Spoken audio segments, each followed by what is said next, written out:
Okay, so good day everyone and welcome back. So Service Bus is one of the oldest offerings in Azure. Although a lot has changed since the early days, the main concept is still the same. Service Bus can be used as an on-ramp to Azure, opening a wealth of scenarios.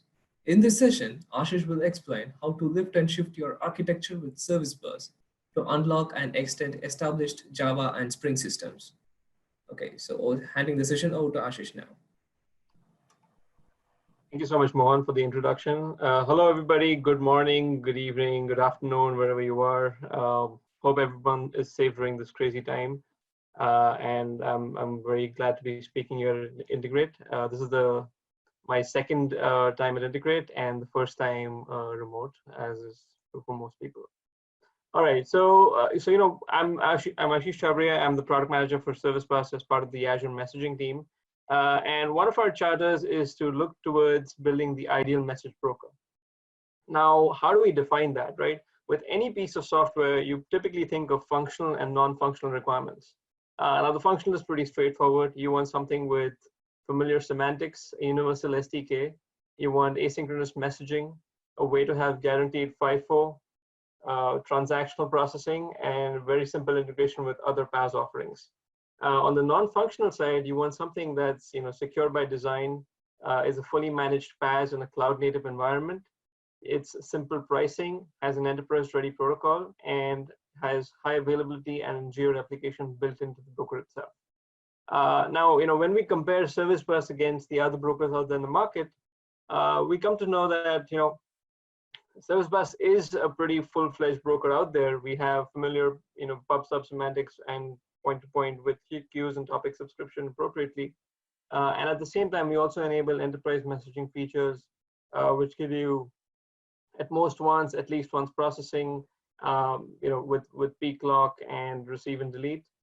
You can have deferred messages. You can have, sessions for guaranteed FIFO, transactions, etc. At the same time, we also enable you to have a richer integration with the Azure security backbone. So, private link, bring your own key encryption, virtual network service endpoints. And, these are the things that kind of differentiate us from the other brokers out there, which is more IaaS hosted or an on-premises system, which needs better integration or custom integration built with everything else.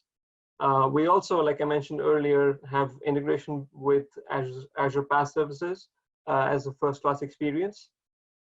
Service Bus is a fully managed PaaS, so you no longer have to worry about VMs and storage, and go ahead and actually deploy all of your code on all the licensed code that you have for the broker.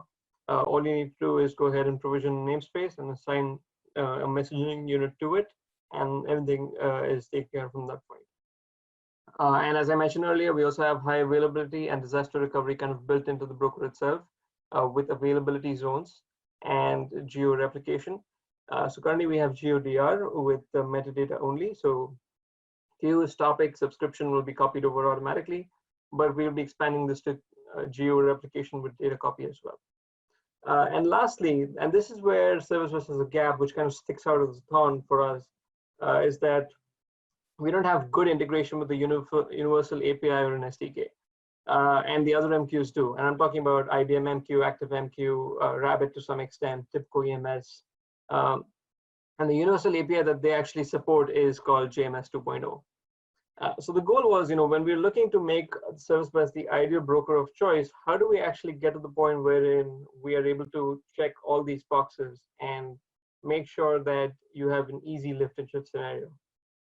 So with that, I'm very excited today to announce the native support for JMS 2.0 over AMQP, right? And this is going to be on Service Bus Premium to start with, but here are the core points that help you identify the value of this feature. So with this feature, we will be having full parity. So we've had some sort of JMS implementation already, but the idea is that it's been quite limited with a few caveats, and we want to be able to close the gap completely.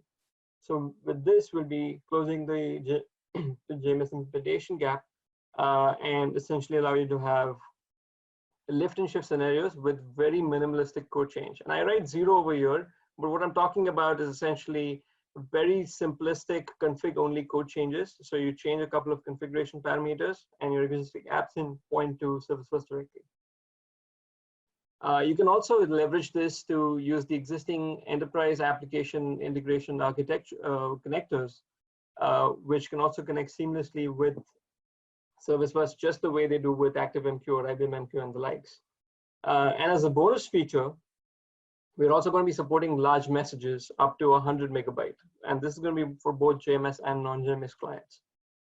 So the understanding here is that, when you come in from an on-premises environment, IBM MQ supports 100 MB, and you've had the luxury of not having to check your message payloads, but now you have to check them, individually. That is something we want to completely avoid altogether. So what you can do is essentially do a lift and shift to your existing applications without any code changes, like I mentioned earlier. And it's important to note that the 100 megabyte is not a target. There are some caveats because Service Bus is a cloud native environment. So it's important to keep these things in mind, wherein the larger the message size, the higher the latency and the lower the throughput. So it's important to keep those things in mind and use it sensibly. The hope is that once you're fully lifted and shifted into Azure, you will be re-architecting some aspects of your application and potentially reduce your message sizes so that you can get the high throughput system that you are more familiar with. So, this is a big task, and I want to talk about how we actually went ahead and achieved this. And the idea here is pretty straightforward, right? We looked at Cupid, the open source Apache Cupid project, which is also what our Java SDK depends on. But the idea here is that, with Cupid Proton.j and Cupid JMS, we're able to look at, build sample applications, have them connect to Service Bus, and then look at the individual AMQP frames that are being transmitted by these applications. With that, we made server-side changes to have Service Bus respond to these AMQP frames and essentially build out from the client side, so that with this you can make very simple client changes, and then with the existing application code you can work with Service Bus directly. At the same time, we shipped additional code bits for the customizations that go with the Service Bus connection factory, and made that a pluggable component into the Cupid JMS library itself. So we worked with the community. We made this an individual package that is available through Maven Central. And this is now what you need to essentially plug into your code to be able to use that to connect with Service Bus directly. So the roadmap to full JMS parity, right? I mean, JMS, obviously, if you're familiar with it, is something we have supported in some way, shape, or form. Before today, we had about 40% parity. So there's an open source compatibility kit called the JMS TCK that gives you a percentage score on how much JMS compliant you are. And we initially started with 40% parity, which meant that there were a bunch of caveats associated with it. You had to pre-create your entities. You had to have, there was no support for temporary entities or subscribers. And the idea is that there were also no queues in topic browsers. And the subscription piece is a little more complicated because you have 4 types of JMS subscription, which did not exist before this. So the idea is that we essentially, with the work that I talked about previously, we're able to make it at 80% parity. And the idea here is that, now you can auto-create your entities over AMQP. And this extends to queues, topics, temporary queues, temporary topics, shared and unshared durable subscriptions, and shared and unshared non-durable subscriptions as well.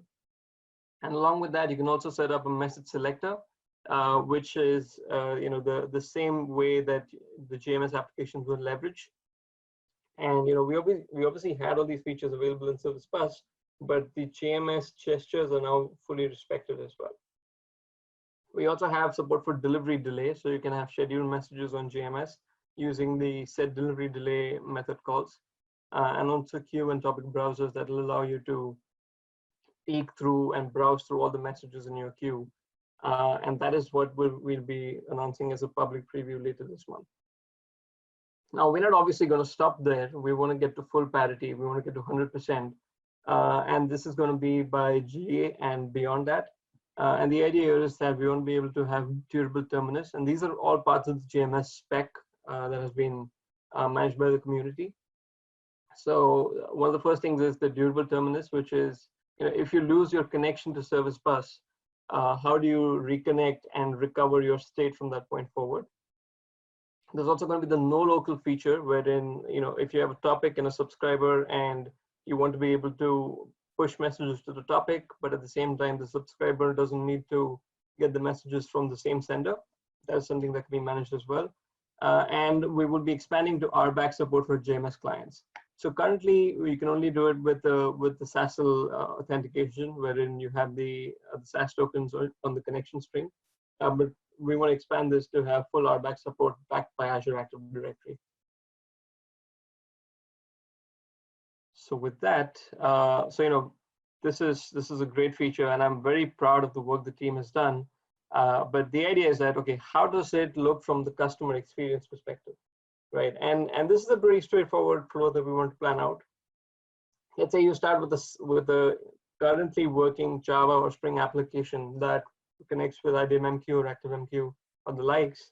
All you need to do is import the Service Bus JMS package in your POM XML, and at the same time also add the configuration or the application properties, either or, wherein you just plug in the connection string, and that would automatically connect with Service Bus, and it works like magic, right? Now I always ask this, whenever we show something that's too good to be true, whether you want to believe me on the face value, or do you want to see a demo? And typically, in an in-person session, everyone would scream demo, but I'm assuming you said the same thing. So we have a demo application over here. This is essentially a very common case, and it's very relatable given the current pandemic situation, wherein US customers are placing orders for groceries, food, etc. And on the other hand, you have these store managers who are receiving these orders from the order request topic, and essentially deciding whether they want to accept the order or complete the order. So the idea here is that, as a customer, you come in, you open your app, you send in a request, and it will land up on this place order application, which will publish it to an order request topic, which then goes to a subscription with the address selector. So, based on the city, I've kept it very simple for the demo. The address selector decides the city, and that would be routed to the manage order application, where the store manager can go ahead and accept or complete the order. Once the store manager decides to accept or complete the order, those responses will be sent over through the response queue, and they'll go and update the status on this place order application, at which point you will be seeing the status updated on the dashboard itself. And the idea is that this is all happening in real time. Well, it looks like real time, but behind the scenes, we're seeing the topic, the subscription, and the queue kind of working in tandem. Now, obviously, I'm going to set the treatment and the control. The control here is where, it's the ActiveMQ setup. So we're going to run the application against ActiveMQ and see how it plays out. And then we will continue and replace that entire thing with Service Bus. And we'll see what the code change looked like, what was the difference in the experience, and you will see that it's essentially nothing. And, essentially make your lift and shift scenario a reality in this case. So let's go ahead. This is a recorded demo, so I'll let it play. It has the voiceover, so we'll watch it together.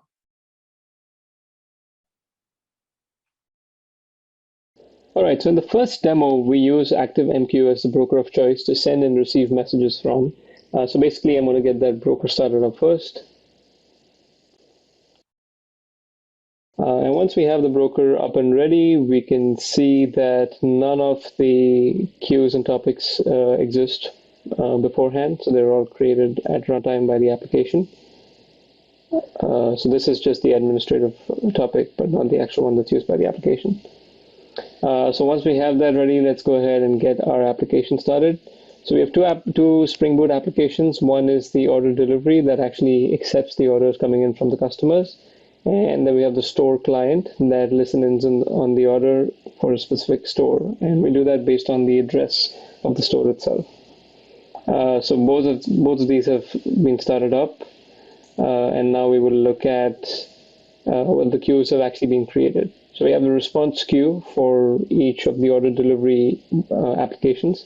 And at the same time, we also have the order request topic where all the orders are sent out. Right. So we have the Seattle store, which is managed by the store manager, who's looking at all the requests coming in and can decide whether they want to accept or complete the request. And on the right, we have the actual order placement portal. So we can place an order over here and it will line up as soon as the subscription filters are matched. So let's say someone in Seattle wants a pathway. And this is a very simple application, but obviously you get the general idea. So the moment we say submit, it'll show up on the right as well. And that means it's basically reached the store, at which point they can go ahead and either accept the order, which will show up as being accepted over here, or we can go ahead and actually complete the order, at which point the notification reaches this placement application, and from there it can be used to notify the customer that their order is ready, and they can go ahead and either pick it up or to the appropriate driver if it's a delivery order. Right, and if you look at another order wherein we have a fried rice, but someone in San Francisco wanted it. So in that case, the order will be published to the topic itself, but because the subscription has a message selector on it, it will not be routed to the Seattle store, which is exactly what we want. Right? All right. So with that, we saw the control of the experiment setup. If you're familiar with the A/B testing parlance, and the idea is that with the update to the configuration, we should be able to run the exact same experiment with Service Bus. And the things to look out for over here are that we're able to create the entities on the fly, so it's automatically created over AMQP, and we will be able to see the exact same flow pan out. So with that, I'll actually start the next demo, which is slightly longer with the setup, but we'll go over that too. All right, so in the next demo, just like we had the previous demo for ActiveMQ, in the next demo, we're going to replace ActiveMQ bits with the Service Bus as is. And the idea here is that, with very minimal configuration-only code changes to your application, you'll be able to use the existing code base and point it directly to Service Bus, right? And then the same data will flow through, the same mechanics of your application will work as is, just that the underlying broker has been replaced from ActiveMQ, and now it's going to be Service Bus. So with that in mind, I would just want to do a little bit of a setup. The idea here is that we also want to showcase how the queues, topics, and subscriptions are being created on the fly. And the idea here is that first I will go ahead and start this place order application, which will go ahead and actively create the queue because that's it's going to be listening on actively with the help of a JMS listener. And then when I create the store client, it will go ahead and create the subscription on a specific topic. But since the topic doesn't exist, it'll also go ahead and create the topic to begin with. So with that, we'll have the entire topology set up, and we'll be able to see what what the queues and topics look like. So before we go further, this is the preview namespace that I'm going to be looking at. And as you can see, we don't have the queues or topics set up over here. They're currently blank, just to be on the safe side. This is the queues and topics. So there's nothing out here. Like I mentioned, I will start with the order, the place order application, which will go ahead and create the queue. So the moment that starts up, we will be able to see that.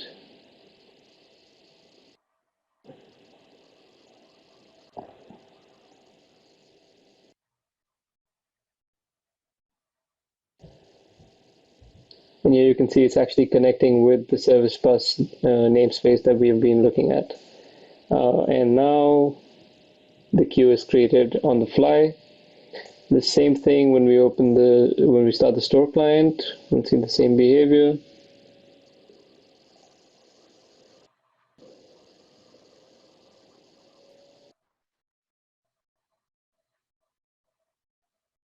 The store client also connects with the Service Bus namespace. And if we look at the topics, we will be able to see the order request topic. And the appropriate subscription is also created. So this is a non-durable subscription that is being leveraged by our store client application.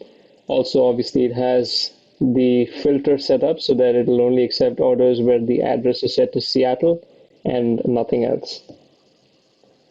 So with that in mind, if we go back to our application, this is again the order placement application and the Seattle store, where the store manager can go ahead and manage the orders.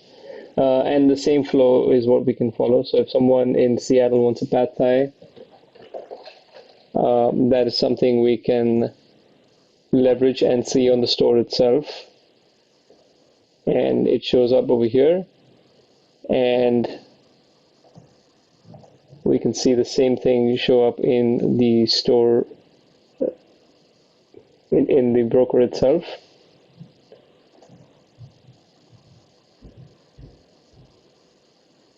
Never mind. So we can go ahead and actually accept the order, or we can go ahead and actually complete the order. Right? And then we can also go ahead and, like I did earlier, have a fried rice order coming in from San Francisco, and that would not show up on the Seattle store itself, which is exactly what we expect, like we saw with ActiveMQ. So we're able to see what the experience with ActiveMQ and Service Bus looks like with very minimalistic code changes, and I'll showcase the code change in the following slide. Right, so as you can see, the experiment is successful. We see the exact same behavior by the applications, and it's completely agnostic of the broker that you picked. And as promised, here is the code change that we actually use to execute that. So this is an actual GitHub diff. And as you can see in the first file, it's the POM XML, which essentially imports the Azure Service Bus-jms. And then depending on how you count the lines in the JMS config, we have the Service Bus Connection Factory imports and the constant string. And apart from that, just 2 lines of code. So that essentially takes you from pointing to ActiveMQ to Service Bus itself. And the idea is that, I mean, obviously the way Spring does its configuration varies with different applications. Some folks use Spring dependency injection, and some folks use the JMS config as I've done over here. The idea is to get a sense of what you need to change as opposed to how you need to change it. So it's the same mechanics, it's just a different place to put it. And so, yeah, the idea is this is as simple as it can get with config-only code changes that allow you to point directly into Service Bus. All right, so the idea here is, obviously the talk was titled, on-ramp to Azure to enable you to modernize your application. And the idea here is, Service Bus itself targets 2 scenarios, right? It's either lift and shift or modernize. But when we started thinking about it, the idea was, how about we do lift, shift, and modernize, right? So let's look at a typical case where you have an on-premises environment. You have the compute, storage, database, and message brokers. And when you think about how you want to migrate this to Azure, you have an option of hosting everything in an IaaS environment, or take an opportunity to upgrade this to the PaaS environment, right? So the corresponding stuff available with compute is the VMs or the Kubernetes setup.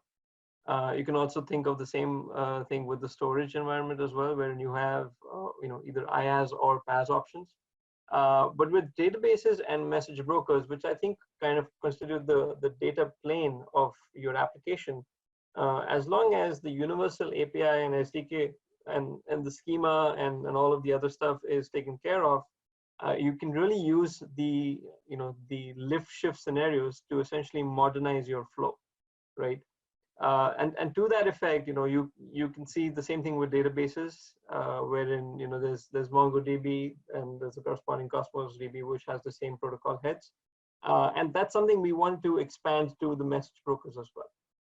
So and I keep iterating this point again and again. The idea is to make your on-ramp to Azure, the onboarding journey, as easy as possible. And given that we talk to a lot of customers who say, Service Bus is the first PaaS offering that we take when we consider migrating, I really feel that, given, that's a reality with more customers, and the fact that we have a deeper integration with our other PaaS offerings in the integration space, like Logic Apps, Functions, Kubernetes, etc. Those make the onboarding journey so simple that it's really going to help you lift, shift, and modernize as opposed to lift, shift, or modernize. So, obviously, a lot of customers, you or your customers will come in and say, I have this MQ provider in my on-premises environment or in an IaaS environment. It works well. I am familiar with it. Why should I have to change it, right? What's the idea? I mean, I have to retrain all my folks and worry about all those things. And we're like, okay, let's take a step back and identify exactly what the experience looks like. So in theory, you could host your on-premises broker in the cloud, right? You could take an IBM MQ license, plug it into your Azure VMs, and things work. And for the most part, Azure is fairly happy as long as you're getting onto the Azure environment. But what does it mean mean for you as a customer who has to worry about the whole DevOps pipeline? So let's compare the two options, right? Let's look at the deployment and disaster recovery setups. Now, when you're looking at your on-premises broker being hosted on Azure, you need to first go ahead and create, manage, and scale the compute and storage infrastructure. Whereas in Service Bus, you have a very easy path ahead. You simply provision a namespace, assign it some messaging units, and then you can seamlessly scale up or down to accommodate any kind of spike. You need to license the MQ, if appropriate. So some of them have expensive licenses, which is an additional cost to running it on the IaaS VM as well. So you pay for the licenses and you pay for the VMs. But on the managed PaaS side, in Service Bus, you pay only for the MUs that you have provisioned. We also have hourly billing. So in case you have a spike in the workload and you need to scale up from 1 to 2 MUs, you only pay for as long as you use that spike workload. So that is something you can, essentially scale up, pay only for what you use, and then scale down, and then you're back to your original pricing of 1 MU. We also, if you have an on-premises MQ, you need to pair your regional configuration. You need to manage it at a more deeper level on an IaaS level, where you have to pair your regions together. You need to pair your storage accounts together, and also have some sort of a, separate process that will, some sort of a mirror maker process that will essentially sync your two regional instances together. But with Service Bus, that has been incorporated into the experience itself, and we kind of take it off of your hands. So high availability is and disaster recovery are first-class experiences. Obviously, you're familiar with availability zones, wherein for certain Azure regions, we'll be able to spread it across different data centers in the same region. And with that, you get the additional uptime with very minimal latency impact. We also have disaster recovery, like I mentioned, which gives you a recovery time objective right now, because we only do metadata copy, and the recovery time objective is under 10 minutes, which means in case your services are impacted, when can you get back to normal? And we're looking to expand this in the upcoming roadmap to have full data copy as well. So now you can expand to recovery point objective, wherein you pick how much data you're comfortable with, and within the bounds of the data, we'll make sure the data is replicated across geo regions. So that's the value that fully managed PaaS is going to be able to provide you with no DevOps nightmare for your team. In terms of usage and management, again, you can build and manage custom applications to integrate with other PaaS offerings, whereas the simple integration with logic apps and functions makes your life a whole lot easier when you come into a fully managed PaaS model. And as you onboard to Azure, as you use Service Bus as an on-ramp to Azure, you may see a lot of repeated processes that would just be a basic business workflow that is already pre-baked in logic apps. So you can go and piecemeal, with at your leisure, modify and modernize your application stack. You can also integrate with the Azure Monitor piece, which allows you to alert based on certain metrics, and then alert the right stakeholders and mitigate based on automation runbooks when you're utilizing Service Bus. And on the other hand, you also have to build all these custom implementations and integrations with other monitoring solutions. And that's just the start of the list, right? With some of these things, a lot of these things come pre-baked with Service Bus, wherein you can encrypt your data address with the custom managed key. And we make this possible with our integration with Azure Key Vault. We can also allow you to secure access using virtual network service endpoints, and then allow access from your on-premises or your virtual environments using private endpoints. And also, you can limit and manage access and limit operations by leveraging a role-based access control, which is backed by the Azure Active Directory backbone. So this is all the value add that Service Bus gives you over managing your own broker. And with that in mind, the idea is that when you have nothing to worry about with the universal SDK, stuff that most customers are worried about is on the lines of, hey, what if I get locked into the vendor? And that is something that we want to completely alleviate by saying, look, we manage the same SDK, the same API. You can come in, bring your applications, config changes, and then you're still keeping your code as is, but you get all the other stuff that comes in on the non-functional side of your stack. All right, so with that, I kind of would like to take a step and say Service Bus is easier for your DevOps cycles. Now, this is not a siloed effort. This is coming in on a much broader effort to enable first-class experiences for Spring workloads on Azure. And the idea here is that like we mentioned, when you're coming in, can you identify and move to fully managed PaaS offerings when you're moving away from your on-premises or an IaaS hosted setup? So just like we have with Service Bus in Spring messaging, like you can see over there, the same thing expands to Spring Data as well, and Spring Security, and the cloud compute pieces as well. So I hope you would review these links, and definitely feel free to reach out for more information regarding our Spring efforts and how Service Bus would kind of fit in when you're moving your workloads over to Azure. Well, that was a lot, but that's not all. We do have a lot more that the Service Bus team has been working on. So since the last time, we've been able to launch the Service Bus Explorer on the Azure portal, and this is available as a preview. Now, a lot of you folks may be familiar with the open source community-driven tool called Service Bus Explorer. This is not the same. This is something that lives on the portal that allows you to do send to topics and queues, and then receive from queues and subscriptions and their dead letter entities as well. So you could already do control plane operations from the portal, from the Azure portal, but now you can also do basic data plane operations and any kind of testing that you'd like to do. We also, and we talked about this earlier, we also expanded to our Azure Key Vault integration to enable you to have bring your own key encryption. So until now, we were encrypting data at rest with a service managed key, and that's always the default. But if you'd like to override that with your own key, you can go ahead and do that. So you can plug in your key to the Azure Key Vault, set up an access policy, and have that completely secure your data. It also gives you a special benefit to be able to revoke access to your data. So if you revoke the access policy or delete the key, your data is going to be secure, and you control that.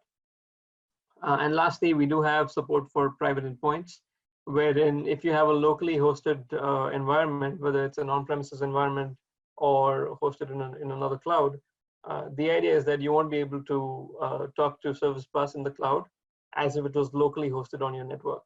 And with network peering, we are able to enable that.